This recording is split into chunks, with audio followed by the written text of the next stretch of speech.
Okay mga kababayan, Chris Ulo at welcome ho dito sa ating YouTube channel. Update lang ho tayo rito sa Maynila, ha? Sa mga kababayan ho natin dyan sa Maynila. Itong balitang ito ay maganda. Nako ha, grabe, palakpakan ho natin ang administrasyong Lacuna. Ha? Dr. Mayor Hani Lacuna, palakpakan ho natin ang kanilang gobyerno, kanilang administrasyon. Bakit? Bakit nga naman? Ha? Nako, pag nabalitaan ni pag nabalitaan ito ni Isko Moreno, malamang magugulat ito. Basahin ho natin ha itong balitang ito. Pinakamataas na GDP ng Maynila na kamit sa ilalim ng pamumuno ni Mayor Hani Lacuna, umabot sa 987.88 billion o halos 1 trillion ayon mismo sa latest data ng Philippine Statistics Authority. GDP, ano ba tong GDP? Gross ano ba ito? Gross domestic product. Nakakalimutan ko yung meaning eh.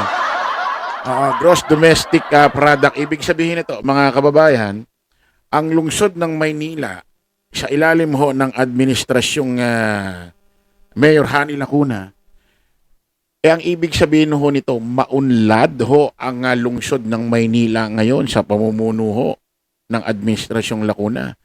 Maraming negosyo. Siyempre, pag maraming negosyo, dun yung mas maraming chance yung mga taga Maynila, maraming maa-applyan. Siyempre, pag may na-applyan, natanggap, magkakatrabaho, may hanap buhay. Kalain nyo yun Ibig sabihin, itong administrasyong Lacuna, maganda ho ang itinatakbo rito sa Maynila. Maganda ang kanilang pamumuno. Bakit hindi gaganda? Nabayaran na yata lahat ng utang galing sa Isko Moreno administration.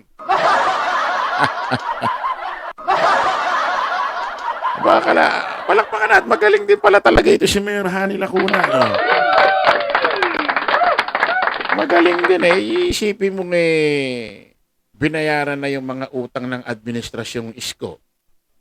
Nakapagpatayo pa ng mga proyekto.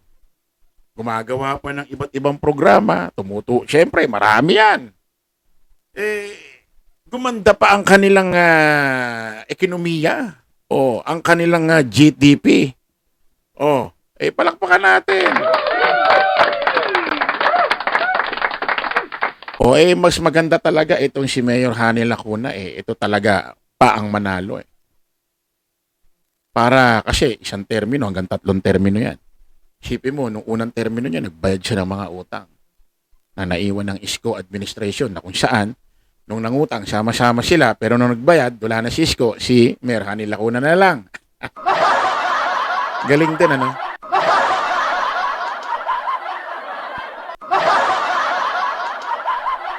Nagbayad na ng utang na naiwan ng Isko administration, nakapagpatayo ng mga proyekto, gumanda pa yung ekonomiya ng lungsod niya. Ano pa hahanapin?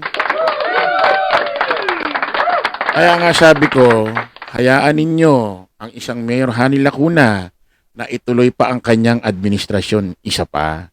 Kasi nung unang administrasyon, 2022 to 2025, itong next year na parating, nag-concentrate sila sa iba't ibang programa, ibang proyekto, katulad ng isang kauna-unahang university dyan sa may Tondo na tinayo. Habang ginagawa yung mga proyekto na yun, nagbabayad pa ng utang. Ang hirap ng ginawa ni Mayor Hani Lacuna. Tapos gumanda pa yung inyong lungsod, yung tinatawag na GDP, na tinatawag na gross, nakalimutan ko na naman. Gross domestic product, tumaas. Ibig sabihin, maunlad ang ekonomiya. Maraming negosyo, kaya maraming trabaho. Maunlad ang ekonomiya ng Maynila. Isipin mo, ang ganda ng ginawa. So, ano ang punto mo ngayon? Halimbawa, may magtatanong, ano punto mo ngayon, Chris Ulo? Ang punto natin, ang ganda pala ng ginawa niya from 2022 to 2025.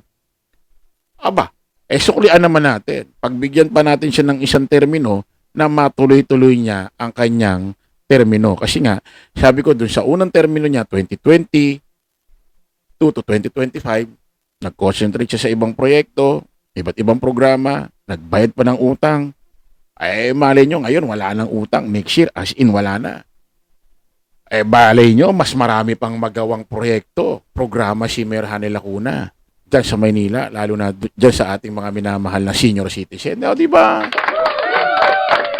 Oh, eh, yun ang iganti natin. Iboto nyo si Mayor Hanny Lacuna dyan. Eh, mga kamag-anak ko nga, yan ang iboboto dyan. Oh.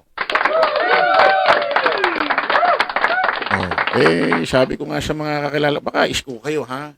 Eh, sabi sa akin syempre, pag dumadaan si Isko, hiyaw-hiyaw kami, sigaw-sigaw. Syempre, artista mapapasigaw ka talaga. Hiyaw-hiyaw, selfie-selfie.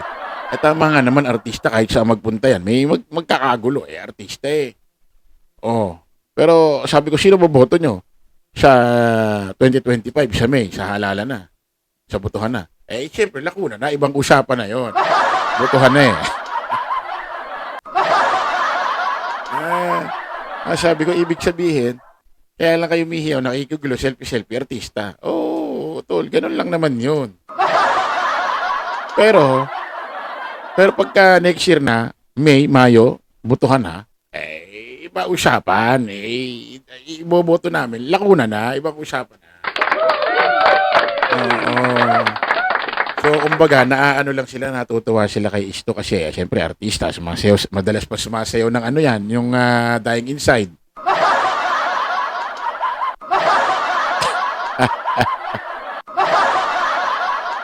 Di ba? Oh. Tignan natin kung anong mangyayari. At may bali-balita, mga kababayan, ha? Hindi ko na lang yata na-shave, Naungusan na yata ni Mayor Hanny Lacuna itong isang tumatakbo pa ng mayor dyan. Si, ano ba pangalan, no? Oo. Ang hirap tandaan pag di kilala. Sino ba ito? Yung, ewan ko, natulpo ba yun? Sino ba yun? Parang natapik. Ewan ko lang, parang natapik yata sa tulpo. Hindi ko alam kung ano. Yung mga kilala rin ng vlogger, si Uncle Sam, si Sam Bersosa. Oo, naungusan na raw ng malaki porsyento ni Mayor Hanny Lacuna. Ito si Sam Bersosa. Malamang ito si Isko at si Mayor Hanny Lacuna nagaganyanin yan. Layo pa, November, December, January, February, March, April, May. 6 na buwan pa. Mahaba-haba pa ito. Mahaba-haba pa ito. Ibig sabihin pag mahaba-haba, ano pa? Di pa bago-bago pa isip ng tao. Diba? Oo. Kaya yung iba dyan, huwag pa kampante. Baka huwag kayo masyadong umasa, baka masaktan kayo, ha? Okay, maraming salamat po mga kababayan, ha? Update na lang po tayo rito sa channel ni Chris Ulo about dyan sa Maynila. Maraming salamat po. Kita-kita tayo sa panibagong vlog. Bye-bye.